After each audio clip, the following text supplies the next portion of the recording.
Tapi saya tidak bisa mengatakan bahwa Islam itu sekarang termasuk golongan dari iman Abrahamik. Kenapa? Karena Islam yang sekarang itu sudah bercampur dengan ajaran-ajaran yang dikarang-karang oleh para pembuat hadis.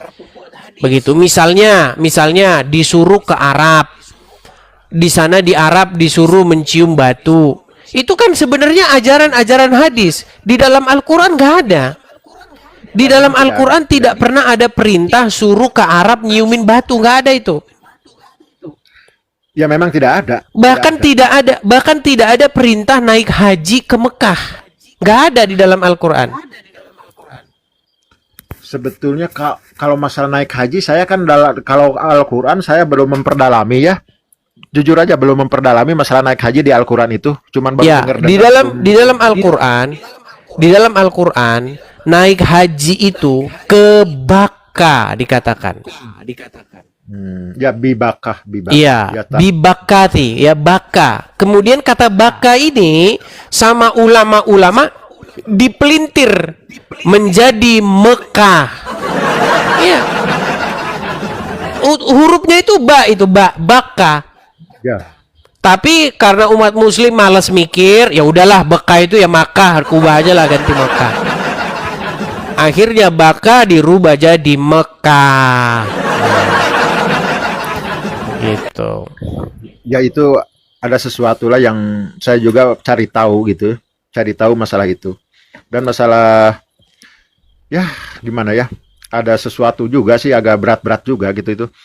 Tapi setidaknya untuk saya pribadi tidak seperti dulu lah. Sekarang alhamdulillah udah agak terang-terang gitu ya. Ya. Tidak terlalu gelap seperti dulu-dulu. Oke, kalau misalnya belum sempat baca meneliti Al-Quran dan Alkitab, saya kebetulan sudah meneliti kedua kitab tersebut. Saya baca dan saya bandingkan.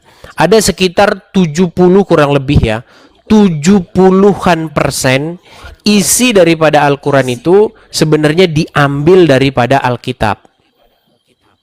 Makanya ada banyak sekali yang ditulis Al-Quran itu sudah ada di dalam Alkitab. Begitu. Ya justru itu menurut saya kok sama gitu, banyak kemiripan gitu. Iya. Dalam ini kok menurut saya Cuman sama, kesimpulannya berbeda jauh. Nah, siapa yang membuat beda jauh? Ya karena umat muslim ngikutin kitab-kitab sesudah Al-Quran. Makanya kalau saya main ke rumah Islam, itu seharusnya di rumahnya itu harus ada Injil, harus ada Taurat.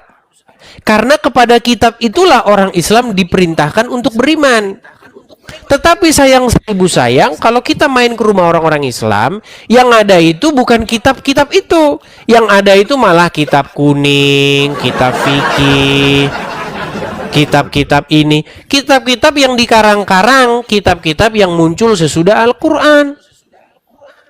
Tapi Bang, menurut pengetahuan Abang, itu kan ya kalau saya kan namanya dari kecil sudah diajarkan, saya ini harus beriman kepada Zabur, Taurat dan Injil.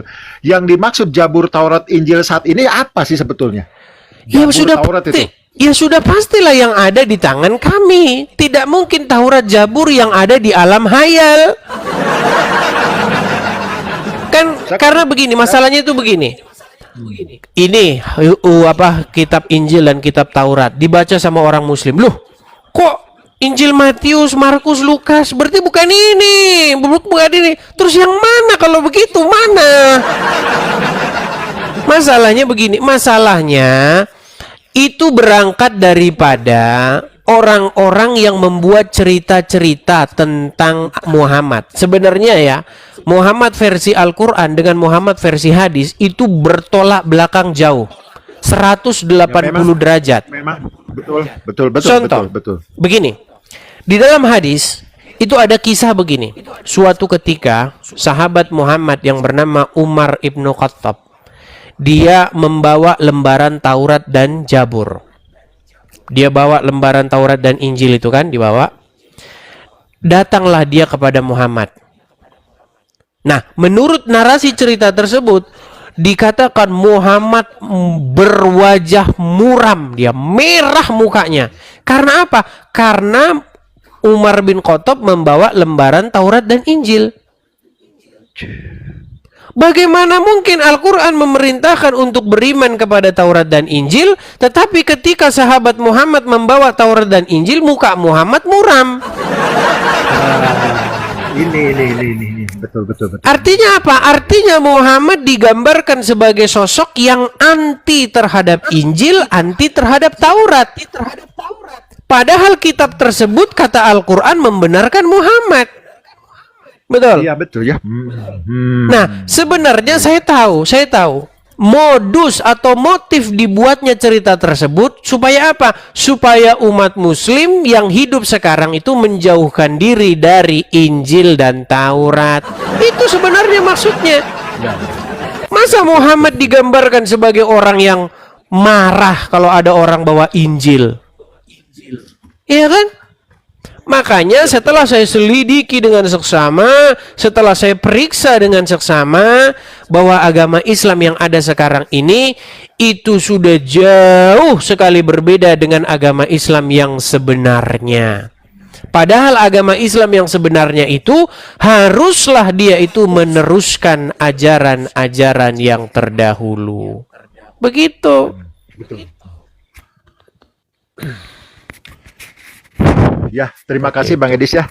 Terima Sama-sama, kasih Bang. atas Sama-sama.